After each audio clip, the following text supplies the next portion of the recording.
Hey, I'm Renee, but you can call me Blade, and this is the Oh My God Show. And today I want to talk to you about why you should not get too much anxiety or be embarrassed or afraid of student loan debt. Now, I went to university in Jamaica. I graduated in 2012 with a Bachelor's of Science degree, and I came out with a nice degree, okay degree, but a very big debt that I had no idea how I was gonna pay off. We got 6 months to start paying off the debt, and that didn't really matter whether you had a job or not. The loan would just keep incurring interest, and the balance would just keep going up. And you needed to figure out a way. I needed to figure out a way how I should pay it off. I think when I finished, and they gave me the quote and all of this, um, it would have been 11 years if I paid how they wanted, when they wanted, based on the figures they were telling me to pay. It would have been 11 years that I would be paying them for that debt. And you see, the thing is, I was just shocked about a lot of things, and I did, in short, I had no idea what I was getting myself into. I had no idea of the interest rate. I did maths at that same university. I got an A minus in my last maths exam that I did at that university. And I did maths at other schools that I went to in my life, but me never learn in maths. Them a student loan do. Like, I've done a lot of maths in my life. There was a time when I was like lagging behind in maths and whatever, but by the time I went to university, I was really loving maths and stuff like that. And yeah, but I never learned the math. I didn't learn the maths that these people do for the loan calculations. It was like some lot of figures, and not just because of the figures that they placed on the paper, but based on the salary that I would earn with that degree in the position that I ended up in, after, thank God that I got a job relatively early afterwards. I'm not sure, I don't think I started paying them back immediately, but after a while I was like, shoot, I need to pay student loan. And yeah, I started to try to pay them by salary deduction. At that time, the funny thing is, they were asking me for more than half of my salary per month as payment, which kind of put you in a position like you're educated, you have a degree, but you kind of live like on minimum wage. So I would pay, I think they wanted more, a little bit more than half of my salary, but I ended up paying them what I could, which was a little bit less than half of my salary per month. I used the rest to buy grocery for my grandma and my relatives per month, and then pretty much I didn't have anything. And that was me who did not parent, as I lived and worked at the same place rent free. So can you imagine the dilemma of young people who leave university? Some of them didn't get a job, the bill is going up, or those who have a job and they have to pay rent or whatever. It just complicates things more. But the pay that we received, I remember I worked with the government in a hospital, and they were telling me that so they cannot afford to pay me for the degree, but the position required a degree, and then I owed the government, so they took, so it was like I was like 2 times, 3 times over their slave. And I felt a little bit defeated, and that's why I'm making this video, to encourage you. I felt a little bit defeated. I felt cheated by the course that I did, because when we finished, we ended up in a very, very bad situation, because there was no internship program for our course, which we were not told, which affected our job prospect, it affected our salaries, everything. So we ended up in I ended up in a assistant position where I wasn't going to school to train to become an assistant, but that's another story for a next day. Drama. But anyway, I feel the pain of people who go through, who are still going through the same thing, and I'm here to encourage you, before I chat too much, that God can do it. It might seem impossible, but He can do it. And it might just make sense to those people who are in this problem of student loan debt. I don't want to generalize and say debt, because the other debts I I'm not so familiar with, but also I think I'm just gonna stick with it because of it's what I have been through, right?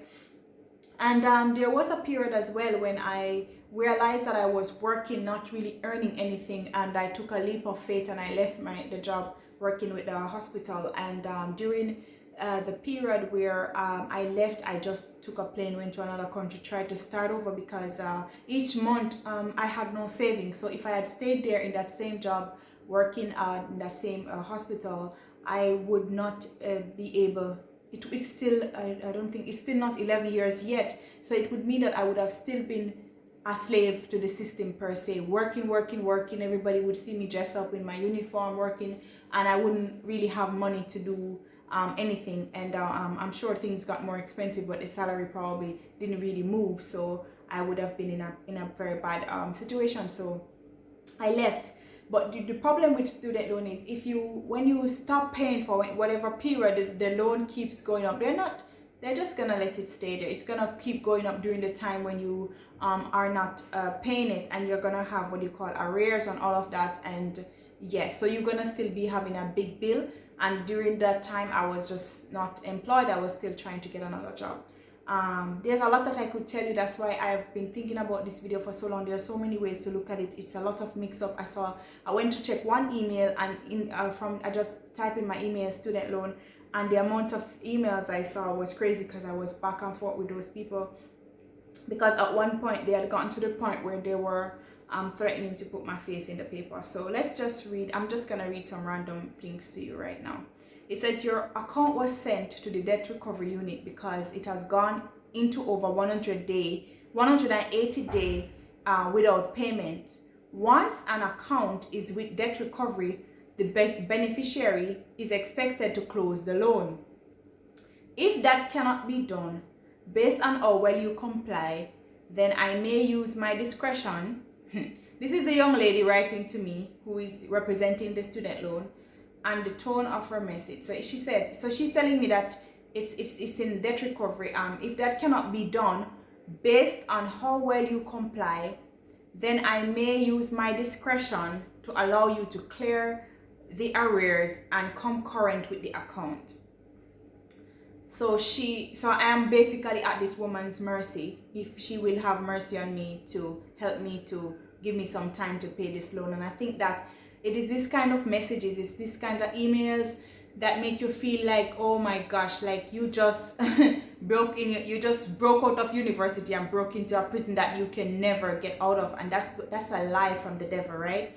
And it says to date your arrears is XXX, which I just tell in Jamaican dollars. So it was over $500,000 in arrears from someone who was barely by the time I finished what do you call it, my salary was, for the salary that I was even getting, she's almost just slapping me in the face, because clearly someone working for that period of time that I was working with my salary, there is no way I could have come up with that amount of money in such a short time anyway. And she's also telling me the closing amount, which is almost that was over 1 million at the time. But these figures go up and down from conversation to conversation, from arrears to arrears, and these figures don't stay the same. They go up, they go down. And I had already started paying now, so they still have some money that I paid them before. And but this time, as I said, I had stopped paying because I wasn't in a job at the moment. And yeah, and she said, please advise as soon as possible how you intend to move forward, right? And yeah, and sorry. And because I have to skip over some emails and stuff like that, please just have patience with me. And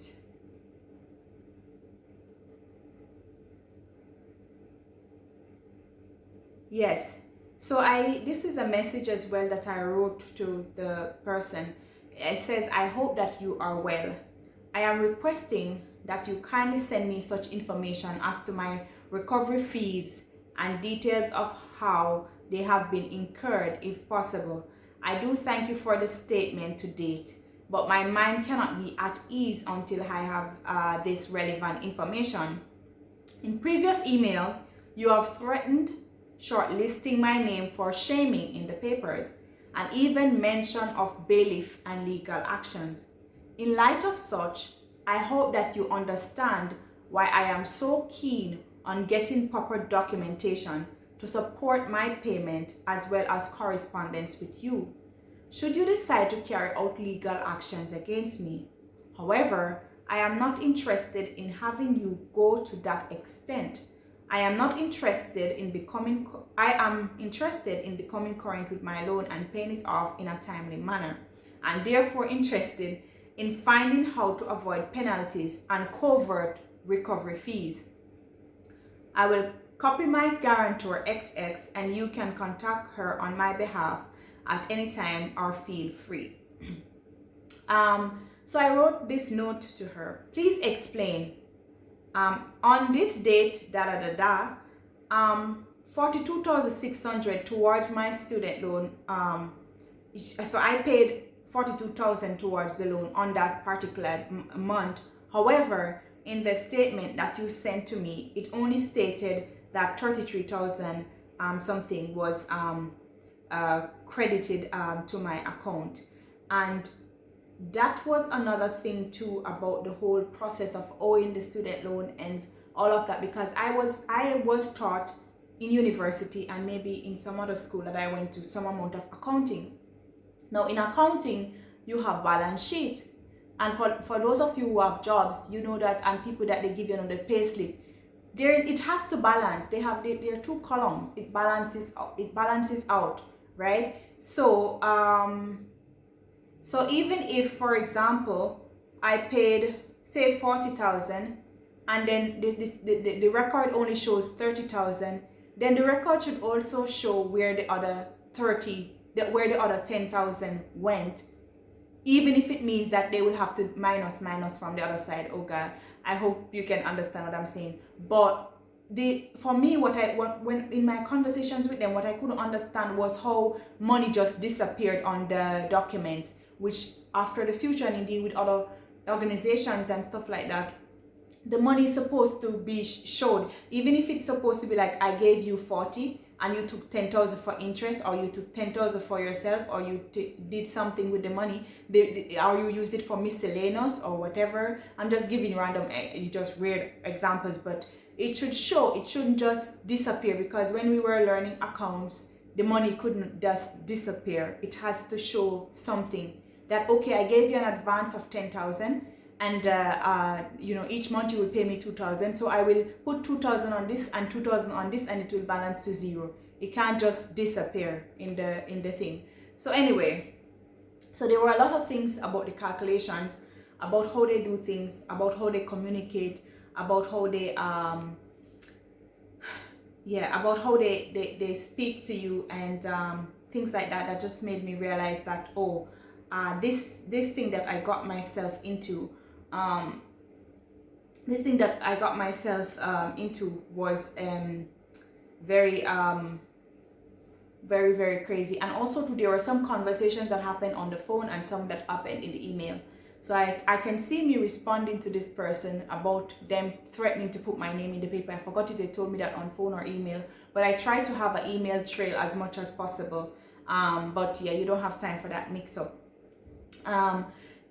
So for those of you who probably have a problem and you want to ask some stuff about it, when I was going through it, you can probably email me. I'll just remember to write my email, or you can just make a comment and I will give you further information. But for the random person watching the video, I don't want to bore them with the details, but I'm just giving you a sample of what I went through, and the back and forth email, and my talking to my guarantor and trying to, it was a very stressful mental space because of how things were done. But I guess that's just how people do. You owe them money and they hassle you and harass you until and yeah, the thought of having my face in the paper at one point, I was like, I don't care. But then you do care, because nobody wants to be publicly shamed for something that they told me that I was poor and the only way out was via my education. And I believed them, and the only way I could have gotten an education, I could have gotten a degree, was to borrow loan from the government, because I had no one who would have been able to pay that kind of money for me to go, to university for 4 years, plus not to mention the expenses otherwise, but this was mainly for my school fees. So I am telling you all of this because I'm sure some of you might have threatening or worse or similar letters or correspondence, and as I said, I could go on and on. I was shocked as well as how many emails and back and forth and everything that was there. So let me just talk to you about why I think that, and afterwards too, I felt a little bit cheated because I wasn't in the end I had to abandon that career field, kind of. I abandoned that career field for something that was for something different and financially better as well. But it was a hard place to be in when they were on my case and stuff like that. And there were times when so let's just think of I'll just give you again 4 reasons why you should not feel bad about your student loan debt. You should think of the doors that your degree has already opened for you. I used to get so annoyed paying back student loan, knowing I am not even using the degree, but it's technically because so much of the skills, even that whole thing I was trying to explain with accounts is what I learned in accounts class. It was in that same degree, the way how I reason, the way certain things that I learned, even the people that I met, the connections. I still have a lot of my valuable friends that I met through university. So you have to think of what you have gotten out of it. And yes, you might think 15 years ahead or 10 years ahead, 11 years. Somebody told me they will have to pay in 15 years. That's like a whole mortgage, for the student loan, or I don't know if they have more, 20 years or whatever. But it sounds like 11 years was like, oh my gosh, I will never see it. I was supposed to finish paying when I was 41, when I become 41 years old. And it was shocking, you're in your 20s and you finish school and all you can see is a big debt. But the degree, the things that I've learned, and even though I don't practice in that field anymore, but I have been using those skills, those friendships, those connections, and everything that I learned from the university to my life. Every bad thing or crazy thing or strange thing that happened to you in your life, you can use it for your good. If I were to do it again, maybe I don't know if I would ever borrow student loan money again to go to school or anything like that. And if I know then what I know now, there's a part of me that says maybe I would not have borrowed it. Or if I were going to borrow again, I should have already known from that day when I signed those documents that I was putting myself in an 11-year whatever debt in the future, that while I was in university, though they did not require me to pay it, but the bill was going up while I was sitting there studying. I should have known all of that, because I would never walk into a bank and just sign a document for a loan and not be aware at this point in my life of what is going on. So for those of you who have not borrowed student loan yet, or you're thinking of borrowing, you should really think twice. You should also know, when I finished my degree, I had no idea what kind of salary I was going to get for that job. Another big mistake. You should find out what is not just like, oh, it's my passion, or oh, I think it's cute, or oh, I think it's cool, or oh, my friends are signing up for this course. You should have an idea how much salary, what kind of job prospects. That career was very limited, especially in Jamaica. There wasn't a lot of things you could do inside of the career field, but the good thing is the degree itself was valid, so you could use it in other ways. But then the money that you would earn in that position was really petty cash, small change compared to what other fees would get or stuff like that. Also, I had no idea how much I would have earned. So sitting down and doing the math, it would not have made sense for me to spend all of that time, all of that interest, biochemistry, anatomy and physiology, all of these courses, fundamentals of different language and communication courses and all of that, just so that I could be a working poor class person. I would have thought twice about it. So if you're in that position, if you're already there, as I'm saying, and you already borrowed, don't feel like you can't do it. Think of the doors, as I said, that it opens up for you, because the degrees that you get there, you learn so many skills in it as well. And also think of ways how you could get a second stream of income, or you could better yourself. In my case, I never stopped until I got a better job, even though that wasn't even my plan. I just wanted a job. It just happened that the next job I got after leaving that job was a better paying job and stuff like that.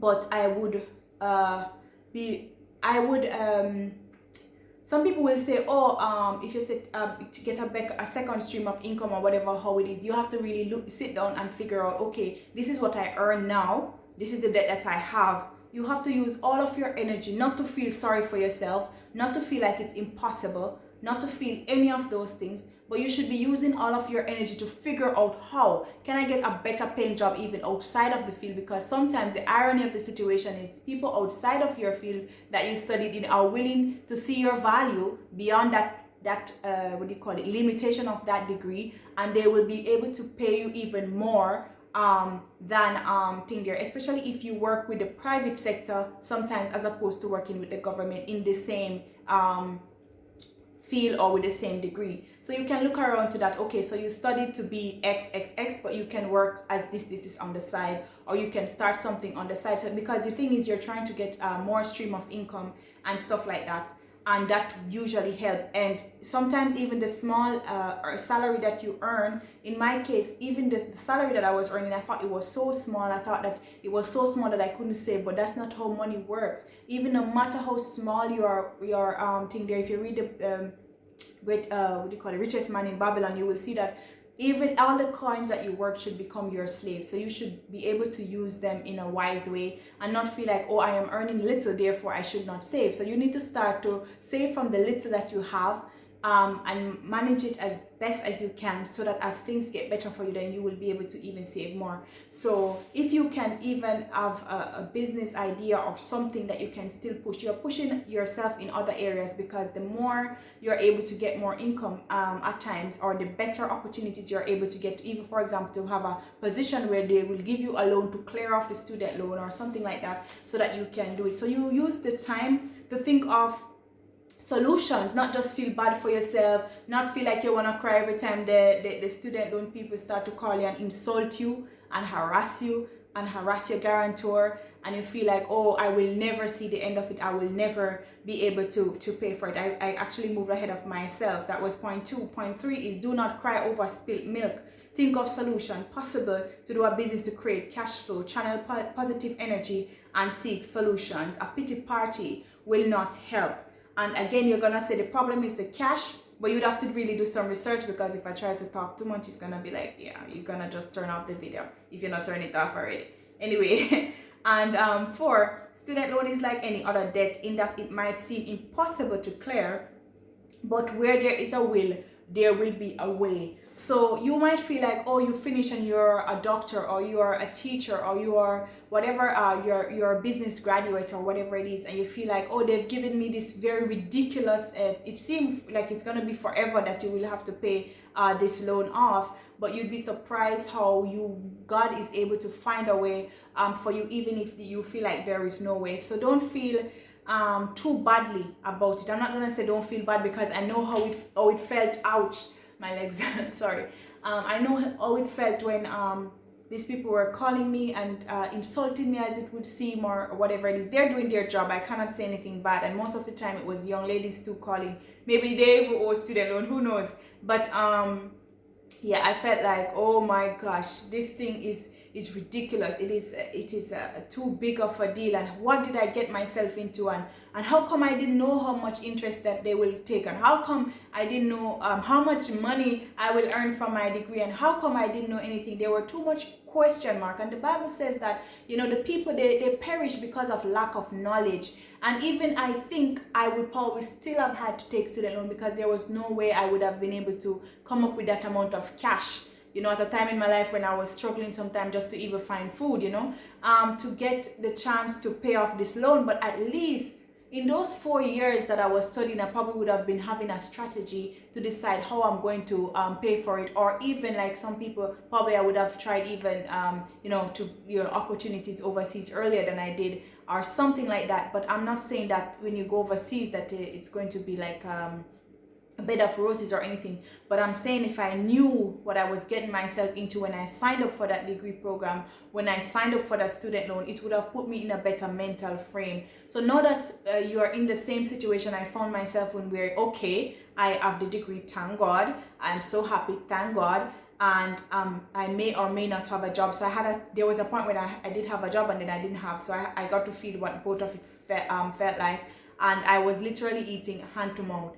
And imagine too, these boys and these girls in the street, you're walking past them and they see that, oh, you know, next 10, 11 years they would have seen you. It's like you're not making any progress. What kind of even, you know, encouragement to the other people that you should go to university. So now the way how I see school, I see education is good. It all depends also now on which career and which field you work in. And also too, there are other ways besides getting a degree that you can even develop yourself. Nowadays there are so many courses online and so many things that you can do. There's a lot of good paying jobs that doesn't require a degree and things like that, and you can still find a way by God's grace to pay off your degree. And I am a living testimony. I'm a living testimony of that. Knowing that God was able to help me to pay off my student loan after all the drama, after all the mix up, after, you know, all of that, I was able to pay off my student loan 8 years early, plus or minus something like that, about 6 to 8 years early. And yes, I'm gonna make a video to talk more in depth about that, but I'm just encouraging you that no matter how bad it feels, no matter how crazy the debt might seem right now, you feel like you should not have gone to school in the first place, don't regret it. You know, use your gift, use your education, use everything that God placed in front of you, and you're gonna be able to find the money in Jesus' name to pay off that loan. And one day, just like me, you're gonna be talking about it in the past. Yeah, so see you in the next video when I talk about how I paid off my student loan 8 years early. My name is Renee. I'm Blade. See you next time. I'm cutting.